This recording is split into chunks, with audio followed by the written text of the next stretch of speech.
সন্ধে হোক বা দুপুর, নাস্তা হিসেবে সিঙ্গারা সবসময়ই পারফেক্ট। সিঙ্গারা তো তোমরা সবাই খেয়েছো। পপকর্ন সিঙ্গারা কি খেয়েছো?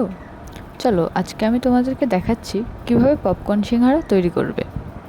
তার জন্য একটা বোলে কিছুটা ময়দা নিয়ে তার ভিতরে চিনি, লবণ আর তেল দিয়ে খুব ভালোভাবে মেখে নিতে হবে।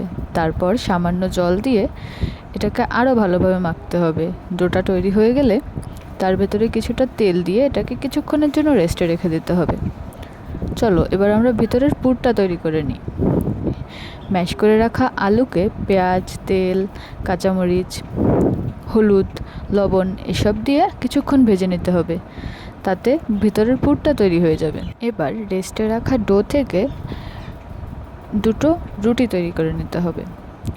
প্রথমে একটি রুটি তৈরি করে রেখে পরের তৈরি করা রুটিটার ওপরে তৈরি করা পুরটা দিয়ে দিতে হবে। খুব ভালোভাবে মেখে তার উপরে আগে তৈরি করে রাখা রুটিটা দিয়ে দিতে হবে।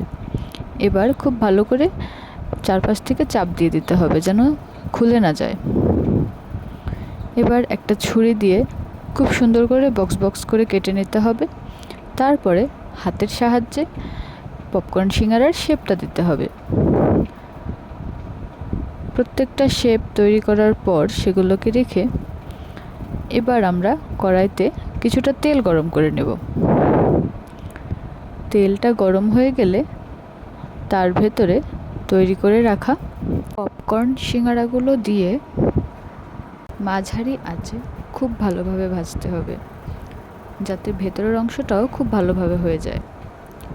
এবার যখন চারপাশে সুন্দর একটা রং চলে আসবে তখন নামিয়ে সার্ভ করে নিলেই তৈরি আমাদের পপকর্ন সিঙ্গারা। সন্ধ্যের নাস্তা হিসেবে আমার কাছে তো বেস্ট মনে হয়েছে। তোমরাও বানিয়ে দেখতে পারো, আশা করছি তোমাদেরও ভালোই লাগবে।